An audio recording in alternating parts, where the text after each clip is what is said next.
ये हमारी Dracula audio book series का आखिरी पार्ट है और अभी तक आपने इस सीरीज को जितना प्यार और अप्रिसिएशन दिया है उसके लिए आप सबका धन्यवाद।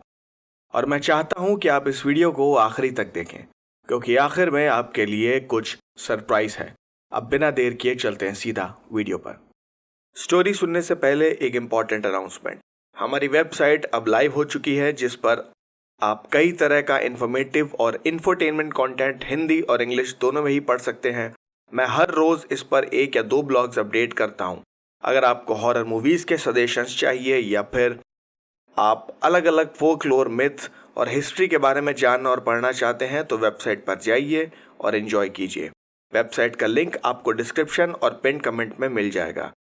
अब वीडियो में आगे बढ़ने से पहले चैनल को सब्सक्राइब कर लीजिए और अगर आपको ये वीडियो अच्छी लगती है तो इसे लाइक करिए और कमेंट करके हमें बताइए कि आपको ये वीडियो कैसी लगी। इंस्टाग्राम पर फॉलो करिए, रील्स देखिए, एंजॉय करिए, हैव फन।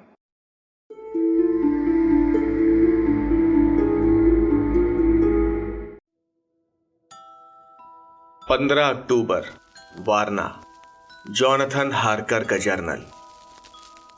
12 अक्टूबर की सुबह ही हम चारिंग क्रॉस से होते हुए पेरिस आ गए थे। उसके बाद हम और 3 दिन का सफर करके वारना पहुंचे। वारना में हम होटल ओडेसियस में रुके हुए हैं। अभी आर्थर कॉन्सुलेट गया है क्योंकि उसे लग रहा था कि शायद उसके लिए कोई टेलीग्राम वगैरह आया हो। दूसरी तरफ मीना कुछ दिनों से ठीक से सो रही है। उसकी सेहत भी अब अच्छी है, पर वो कई बार प्रोफेसर से खुद को हिप्नोटाइज करने के लिए कह चुकी है और प्रोफेसर ने ऐसा किया भी। ऐसा लगता है मीना को हिप्नोटाइज होने की आदत पड़ चुकी है। प्रोफेसर ने उसे कई बार हिप्नोटाइज किया और काउंट की सही जगह पता लगाने की कोशिश की और मीना ने हर बार पानी और लहरों की ही बात की। यह बताता है कि शायद काउंट जिस जरीना कैथरीन नाम की शिप में है वो अभी वारना नहीं पहुंची है। कॉन्सुलेट से वापस आने पर आर्थर ने बताया कि उसके लिए 4 टेलीग्राम आए थे। ये टेलीग्राम उसके एक एजेंट ने भेजे थे जिसे उसने पोर्ट पर काउंट की शिप की अपनी मंजिल पर पहुंचने के बारे में लिखा था। यह भी अच्छा है क्योंकि हर शिप का कैप्टन अपनी मंजिल पर पहुंचने पर अपने ऑफिस में टेलीग्राम करता है। इसीलिए जैसे ही काउंट की शिप यहां पोर्ट पर आएगी हमें पता चल जाएगा। आज रात हम सब ने डिनर थोड़ा जल्दी ही कर लिया और जल्दी ही सोने चले गए। कल हमें कॉन्सुलेट जाना है और शिप के पहुंचने पर किसी तरह उसके अंदर दाखिल होना है। प्रोफेसर कह रहे थे कि हमारे पास उस शिप में दाखिल होने के लिए बस सूरज निकलने और ढलने के बीच का ही समय है। उस वक्त अगर हमने काउंट को उस बक्से में पकड़ लिया तो वो हमारे रहमो करम पर होगा, पर अगर हम रात होने से पहले शिप में नहीं घुस सके तो पता नहीं हम किस मुसीबत में फंस सकते हैं। मैं सोच रहा था कि हमें शिप के अंदर जाने की इजाजत मिलेगी भी या नहीं, पर यह देश ऐसा है जहां रिश्वत देकर कोई भी काम निकलवाया जा सकता है। यह तो आर्थर है जो कि हर तरह से हमारी मदद कर रहा है, या फिर वो शायद अपनी ही मदद कर रहा है लूसी के लिए। आज 16 अक्टूबर है और मीना ने प्रोफेसर को हिप्नोटाइज होने के बाद फिर से वही पानी और लहरों के बारे में बताया था। मैं उम्मीद करता हूं कि उसकी बताई सारी बातें सही हों। 17 अक्टूबर, हमारा प्लान बिल्कुल तैयार है। आर्थर ने यहां पोर्ट ऑफिस में बताया है कि जरीना कैथरीन में एक लकड़ी का बक्सा है जिस पर उसे शक है कि उसकी कोई कीमती चीज उसमें चुरा कर यहां भेजी गई है। पता नहीं उसने ऑफिस में कितनी रिश्वत दी, और ऑफिस के मैनेजर ने उसे एक कागज पर उस बक्से को खोलने की इजाजत दे दी है। मैनेजर ने कहा है कि वो ये कागज शिप के कैप्टन को दिखा दे और उसके बाद वो बक्सा खोलकर देख सकता है। हमने ये प्लान बनाया है कि अगर बक्सा खोलते ही हमें उसमें काउंट दिखा तो प्रोफेसर वैन हेल्सिंग और जॉन तुरंत ही उसका सर उसके जिस्म से अलग कर देंगे और उसके बाद उसके दिल में एक लकड़ी का स्टेक घोंप देंगे। क्विंसी और आर्थर पास ही हथियारों के साथ तैयार रहेंगे, जिससे कोई परेशानी आने पर वह उससे निपट सके। प्रोफेसर कह रहे थे कि उन्हें उम्मीद है कि काउंट के दिल में स्टेक घोंपते ही उसका शरीर राख में बदल जाएगा। इससे हमारे ऊपर किसी तरह का कत्ल का मुकदमा नहीं चल पाएगा और इस काम का कोई सबूत भी नहीं बचेगा। पर अगर ऐसा नहीं हुआ तो शायद कत्ल के जुर्म में हम सबको फांसी भी हो सकती है। हमने पोर्ट पर काम करने वाले लोगों को कुछ पैसों का लालच देकर अपने साथ मिला लिया है। जैसे ही ये शिप पोर्ट पर आएगी, वहां से कोई ना कोई हमें खबर करने जरूर आएगा। 24 अक्टूबर को हमें यहां आए पूरा 1 हफ्ता हो चुका है और शिप का कोई अता पता नहीं है। आर्थर को भी कोई टेलीग्राम नहीं मिला है और मीना के हिप्नोटाइज होने के बाद के बयान भी पहले जैसे ही हैं। पता नहीं ये सब क्या हो रहा है। कहीं हम काउंट के जाल में फंसते तो नहीं जा रहे। 25 अक्टूबर, डॉक्टर जॉन सीवर्ट की डायरी। यहां मेरे पास फोनोग्राफ नहीं है और मुझे अपनी डायरी पेन से लिखनी पड़ रही है। इसमें बहुत वक्त लगता है और थोड़ी परेशानी भी होती है, पर प्रोफेसर ने मुझे कहा है कि मैं अपनी डायरी जरूर लिखूं। खुशी की बात है कि आर्थर को लॉयड के अपने एजेंट से एक टेलीग्राम मिला है, जिसमें लिखा है कि जरीना कैथरीन डार्डनेल्स पोर्ट पर आ चुकी है।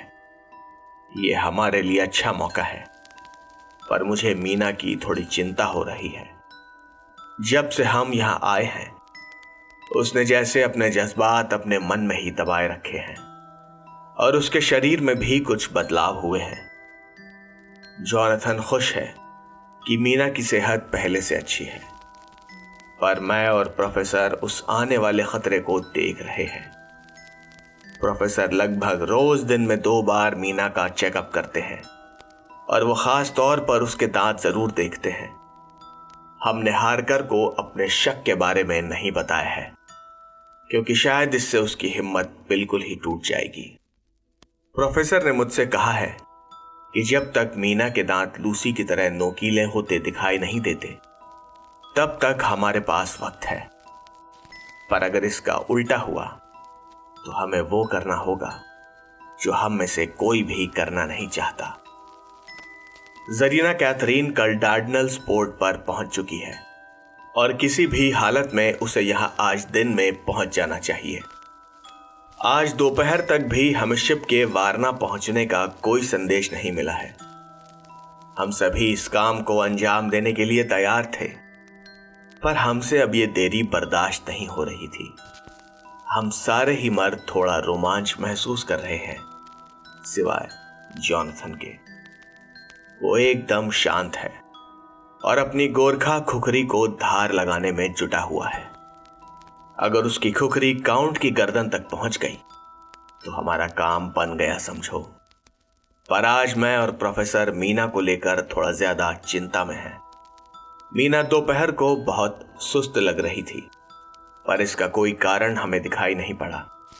सुबह वो हमें थोड़ी बेचैन भी लग रही थी, पर अब वो ऐसे सो रही है जैसे पहले कभी सोई ही ना हो। जॉनथन ने उसे जगाने की भी कोशिश की, पर वो नहीं उठी।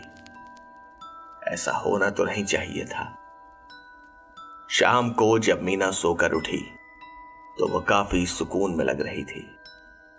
मैंने और प्रोफेसर ने उसका चेकअप भी किया और खुशकिस्मती से अभी तक उसमें कोई बहुत बुरा लक्षण हमें नहीं दिखा है।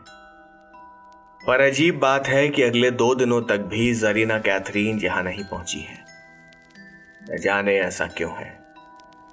आज 28 तारीख है और दोपहर 1 बजे आर्थर को शिप के गैलेट्स पहुंचने का टेलीग्राम मिल गया है। पर हम सभी को अंदर से महसूस हो रहा है कि हमारा ये मिशन आसान नहीं होने वाला। टेलीग्राम मिलते ही प्रोफेसर ने हमें इशारा किया और मुझसे पूछा कि गैलेट्स हम कब और कैसे पहुंचेंगे। मैंने जवाब दिया कि कल सुबह 6:30 बजे की ट्रेन से हम गैलेट्स पहुंच सकते हैं या फिर हम बुखारेस्ट से होकर भी जा सकते हैं। आर्थर ने पूछा, क्या यहां हमें ऐसी कोई गाड़ी मिल सकती है जो हमें सीधा अपनी मंजिल तक पहुंचा दे? प्रोफेसर ने कहा, नहीं आर्थर, ये इंग्लैंड नहीं है। अगर यहां हम अलग से एक गाड़ी ले भी लें तब भी हम ट्रेन से तेज नहीं जा पाएंगे। प्रोफेसर ने तुरंत ही हम सबको कुछ काम सौंपे। आर्थर को उन्होंने स्टेशन जाकर ट्रेन की टिकट लेने के लिए कहा। क्विंसी को उन्होंने शिप की तलाशी लेने का कागज लाने के लिए और जॉनथन को कॉन्सुलेट जाकर उनके गैलेट्स वाले ऑफिस से बात करने को भेज दिया। मैं, मीना और प्रोफेसर होटल में ही रुक गए। प्रोफेसर मीना से बात कर रहे थे और वो जानबूझकर यहां वहां की बातें कर रहे थे जिससे उन्हें शायद उसकी मदहोशी से कुछ सुराग मिल सके, और शायद उन्होंने मीना के कुछ शब्दों को पकड़ लिया था। मीना ने मेरे सामने ही उनसे कहा था कि वो हर तरह से हमारी मदद करने की कोशिश करेगी। प्रोफेसर मेरी तरफ देख रहे थे पर कुछ कह नहीं रहे थे। उन्होंने मीना से अपनी डायरी लाने को कहा और उसे कुछ देर के लिए दूसरे कमरे में भेज दिया। मीना के जाते ही उन्होंने कहा, तुम्हें कुछ समझ आया जॉन? मीना इस वक्त काउंट के वश में नहीं है। लगता है उससे कुछ समय के लिए अपना जादू मीना पर से हटा लिया है। शायद इसी वजह से मीना हिप्नोटाइज होते हुए भी हमें कुछ बता नहीं पा रही थी। शायद काउंट ने मीना को उतना ही दिखाया जितना वो दिखाना चाहता था। वो हमसे भाग रहा है। उन्होंने कहा कि मैं मीना के सामने कुछ ना कहूं क्योंकि वो शायद हमारी बातें सुन भी सकता हो। प्रोफेसर बात कर ही रहे थे कि मीना वापस आ गई और हम चुप हो गए। मैं प्रोफेसर को देख रहा था।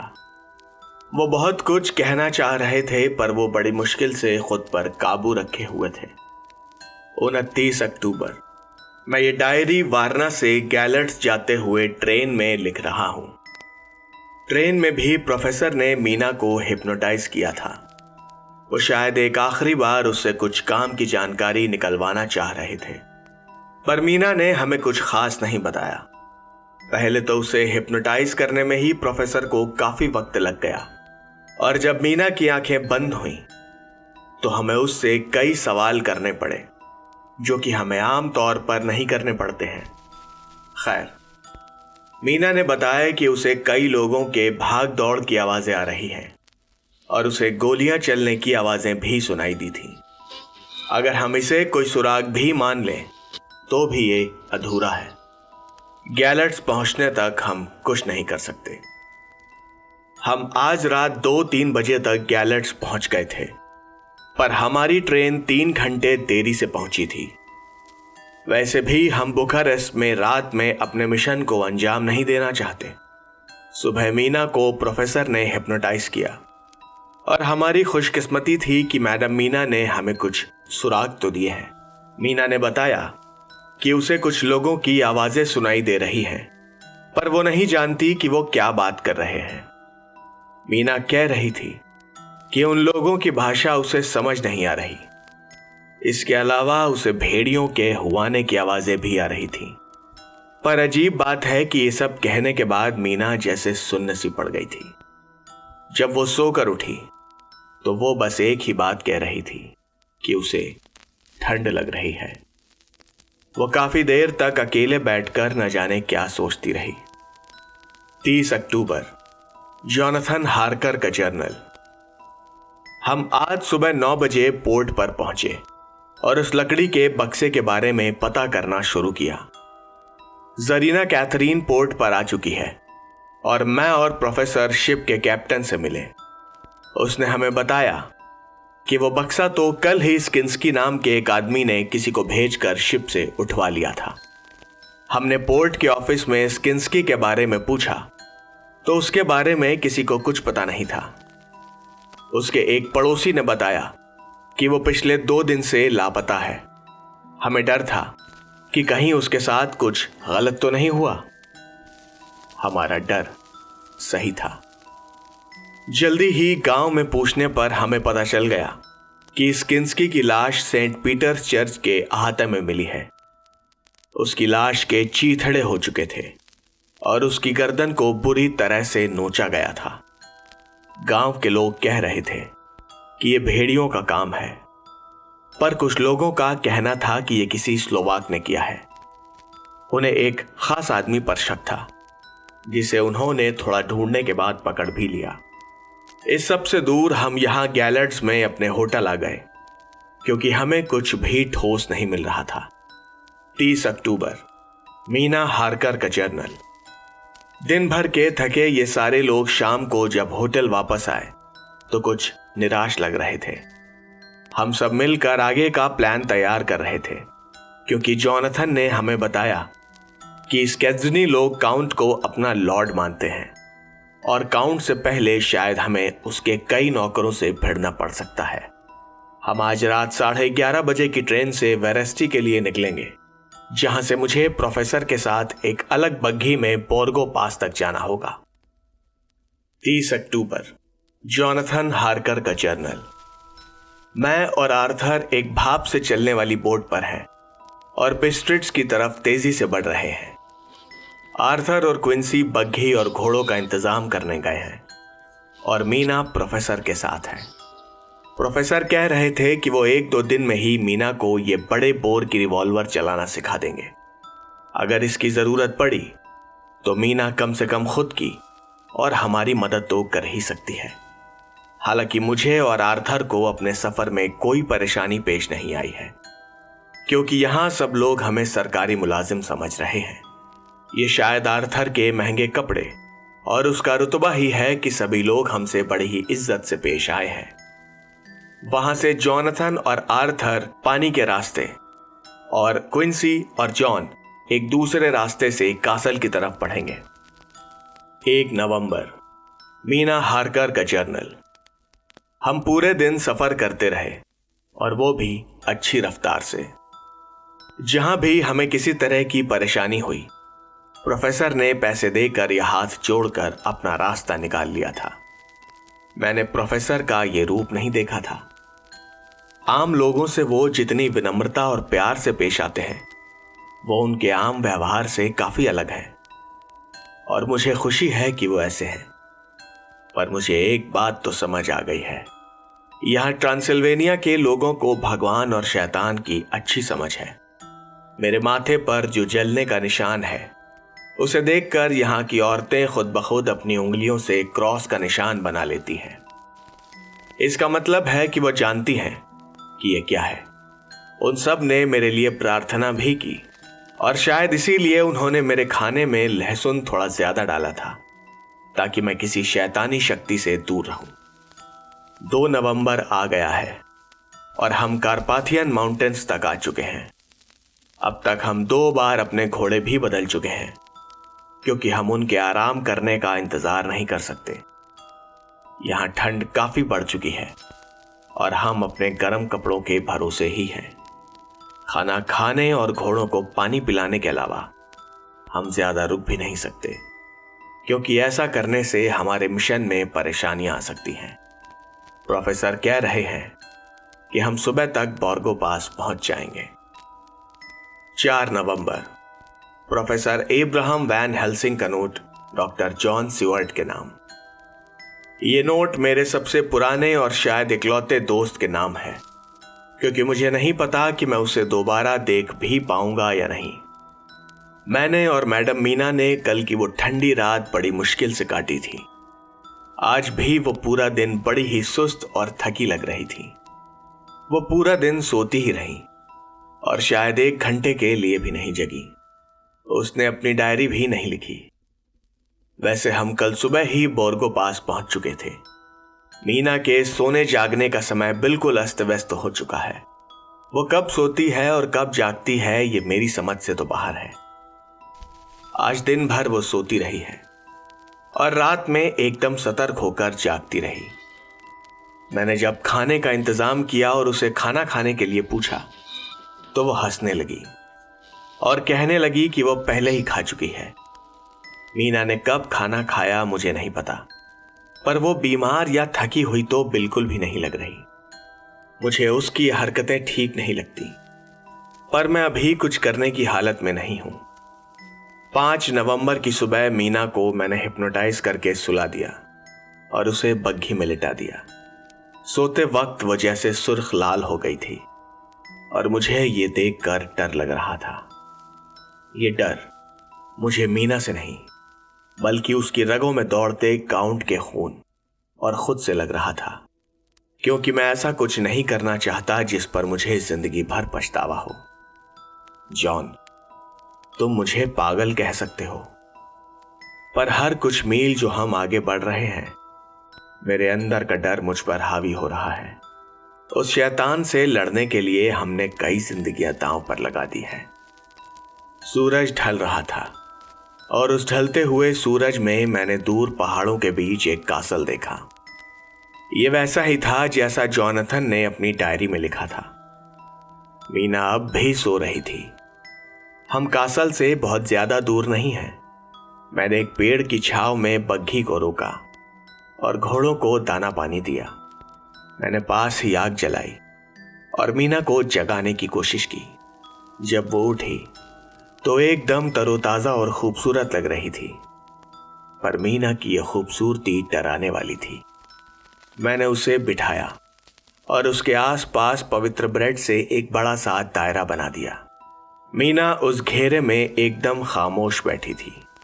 मैं देखना चाहता था कि वो हमारी मीना है भी या नहीं। मैंने उसे कहा कि क्या वो इस घेरे से बाहर आ सकती है। मीना ने एक कदम बढ़ाया, पर वो रुक गई। मैंने उसे कहा, आगे आओ मीना। उसने कहा, नहीं, मैं बाहर नहीं आ सकती। ये देखकर मुझे थोड़ी शांति मिली, क्योंकि मैंने बिल्कुल सही समय पर उसके शरीर को काबू कर लिया था। अब तक बर्फ काफी गिरने लगी थी और हमारे घोड़े न जाने क्यों थोड़ा डर से गए थे। वो कुछ शोर सा कर रहे थे। मैं उनके पास गया और उन्हें थोड़ा सहलाया। तब जाकर वो थोड़ा शांत हुए। ठंड बढ़ती जा रही थी और बर्फ तेजी से और मोटी होती जा रही थी। मेरी जलाई आग भी धीरे धीरे बुझ रही थी। रात के गहराने के साथ ही मुझे उसके खतरे का एहसास हो रहा था। मैं मीना के साथ ही उस घेरे में बैठ गया। मुझे पता है कि इस वक्त मैं कुछ नहीं कर सकता था।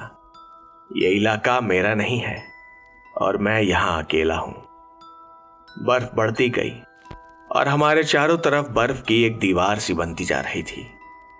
फिर मैंने बर्फ के पार शायद उन्हीं 3 लड़कियों को देखा था जिनका जिक्र जॉनथन ने किया था। उस बर्फीली धुंध में भी उनकी आकृतियां मुझे दिख रही थी। वो जैसे बर्फ से खुद ब खुद पैदा हो गई थी। घोड़े बहुत ज्यादा डर गए थे और डर के मारे अपनी ही जगह पर सिमट से गए थे। मैं चाहता था कि आग जलती रहे और इसीलिए मैं उसमें और भी लकड़ियां डालने के लिए आगे बढ़ा, पर मीना ने मेरा हाथ पकड़ लिया। उसने कहा, नहीं, आप बाहर मत निकलिए, इस घेरे में आप सुरक्षित हैं। मैंने मीना से कहा कि मुझे अपनी नहीं बल्कि तुम्हारी चिंता है, जिस पर वो हंसने लगी। मैं मीना को देख ही रहा था कि बुझती हुई वो आग हवा के झोंके से दोबारा भड़की और मैंने बर्फबारी में उन 3 आकृतियों को बिल्कुल साफ साफ और अपने पास देखा। ये वही 3 लड़कियां थीं। वो ठीक हमारे सामने थीं। वो देखने में जितनी ज्यादा सुंदर थीं, उतनी ही डरावनी भी। उनके वो पतले लाल होंठ जिन्हें देखकर किसी का भी मन मचल जाए, पर उनके खूबसूरत होंठों के बीच से झांकते वो तेज दांत बड़े बड़े बहादुरों के दिल में खौफ पैदा कर सकते थे। मैंने आज से पहले ऐसा कोई अनडेड नहीं देखा था, पर उनकी नजरें मुझ पर नहीं बल्कि मीना को देख रही थी। उनमें से एक ने कहा, आओ मीना, हमारी बहन मीना, हमारे साथ चलो। मैंने मीना की तरफ देखा तो वो डरी हुई थी। उसकी आंखों में आतंक था। ये एक अच्छी निशानी थी, क्योंकि इसका मतलब था कि मीना अब तक पूरी तरह से अनडेड में तब्दील नहीं हुई थी। भगवान का शुक्र है कि अभी कुछ उम्मीद बाकी थी। मैंने एक जलती हुई लकड़ी उठाई और पवित्र ब्रेड हाथ में लेकर मैं उन शैतानों की तरफ बढ़ा। वो तीनों एक शैतानी हंसी हंसते हुए पीछे हटने लगी। मैंने आग में कुछ और लकड़ियां डाली और वापस आकर पवित्र घेरे में बैठ गया।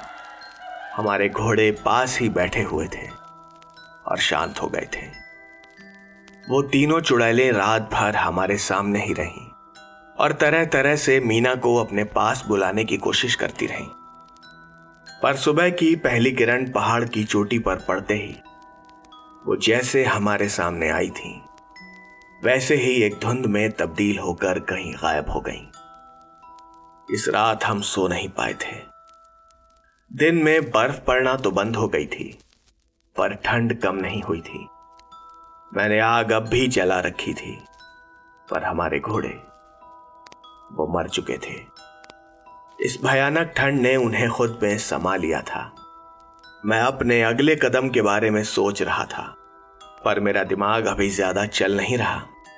मैं सोच रहा हूं कि मैं कुछ नाश्ता कर लेता हूं, जिससे कम से कम मैं जिंदा तो रहूंगा। वहीं दूसरी तरफ जॉनथन और आर्थर को पानी के रास्ते यहां पहुंचने में कुछ देरी हो रही थी, और जॉन और क्विंसी भी स्किंस्की की मौत के बाद अपने रास्ते पर थे, पर वो अभी तक प्रोफेसर से मिल नहीं पाए थे। 5 नवंबर, प्रोफेसर एब्राहम वैन हेल्सिंग का नोट। मैं मीना को उस पवित्र घेरे में छोड़कर कासल की तरफ अकेला ही चल पड़ा था।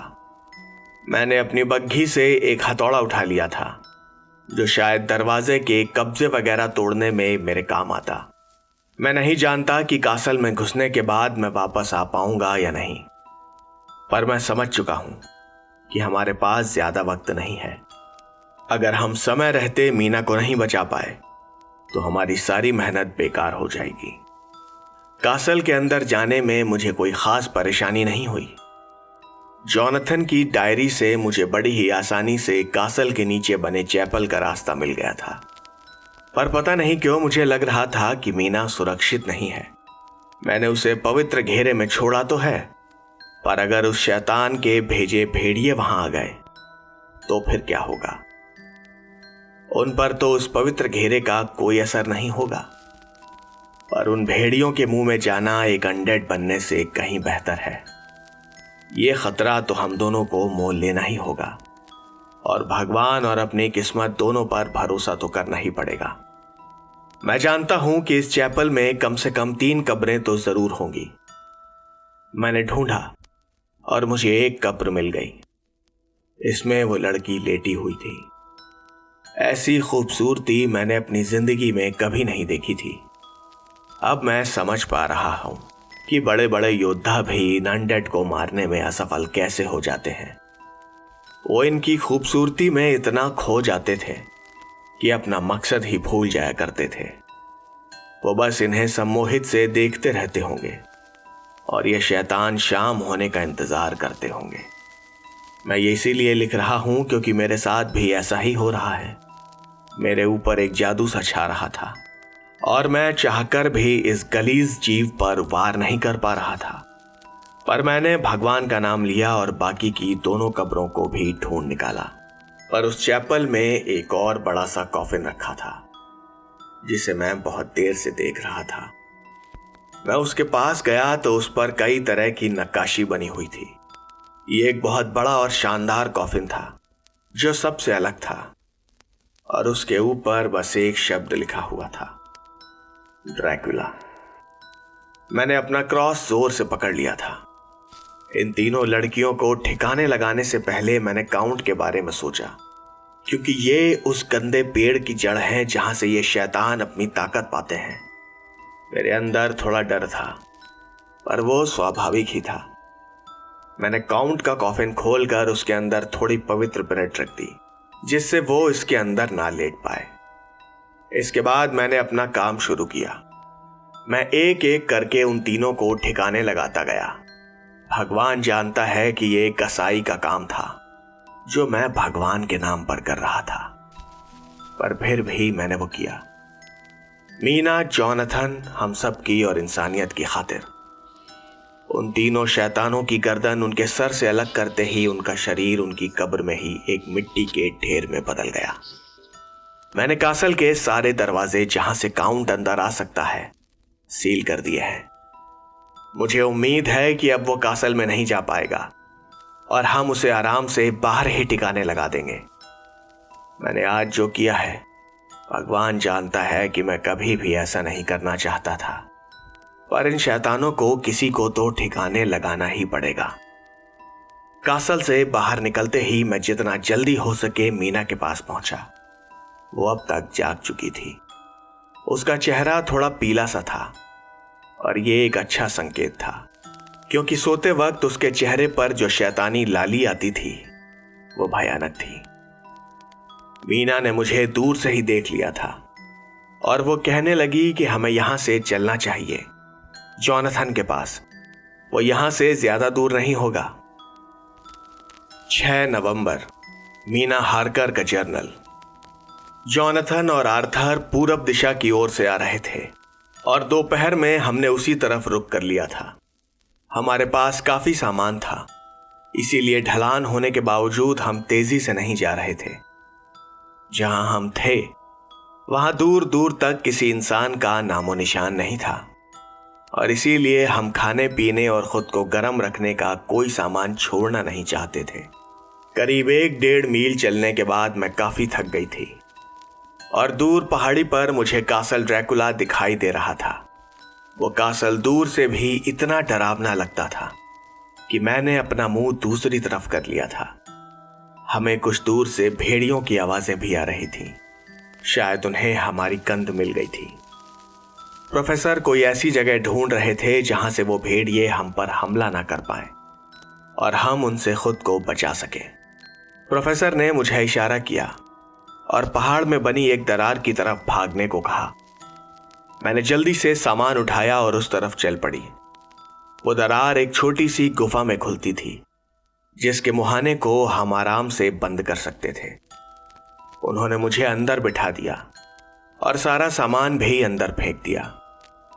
प्रोफेसर पास ही एक जगह पर छुप कर बैठ गए, पर कुछ ही देर में उन्होंने मुझे आवाज दी और बाहर बुलाया। उन्होंने अपनी दूरबीन मुझे थमाई और कहा, मीना, जल्दी उस दिशा में देखो। बाहर भारी बर्फ गिर रही थी और ज्यादा दूर देख पाना मुमकिन नहीं था, पर मैंने जब अपनी आंखें दूरबीन पर लगाईं तो मुझे कुछ ही दूरी पर बहती हुई नदी दिखाई दी। वो हमसे ज्यादा दूर नहीं थी, पर बर्फबारी की वजह से हमें पता ही नहीं चला था कि हम नदी के कितना पास आ गए थे। इसका मतलब था कि जॉनथन, आर्थर, क्विंसी और जॉन हमसे ज्यादा दूर नहीं होने चाहिए थे। दूरबीन से मैंने घोड़ों पर सवार कुछ लोग पहाड़ी के ऊपर की तरफ आते दिखाई दिए। वो हमारी दिशा में ही आ रहे थे। उनके पास एक बग्घी भी थी, जिस पर एक बड़ा सा लकड़ी का बक्सा रखा हुआ था। मेरा दिल जैसे एक पल के लिए रुक गया था। इस वक्त शाम होने वाली थी और उस बक्से के अंदर जो था, यह समय उसकी शैतानी हरकतों के लिए बिल्कुल मुफीद था। मैं प्रोफेसर की तरफ पलटी तो वो मेरे साथ नहीं थे। मैंने देखा तो वो जमीन पर पवित्र ब्रेड के टुकड़ों से एक दायरा बना रहे थे। उन्होंने कहा कि वो घुड़सवार किसी भी तरह से कैसल पहुंचना चाहते हैं। हमारे पास ज्यादा वक्त नहीं है। हम उस छोटी सी पहाड़ी से उन्हें ऊपर आते हुए देख रहे थे, पर तभी प्रोफेसर, जो कि दक्षिण दिशा की तरफ दूरबीन से देख रहे थे, उन्होंने कहा, वो देखो, वहां से 2 घुड़सवार इधर ही आ रहे हैं। ये जरूर जॉन और क्विंसी ही होंगे।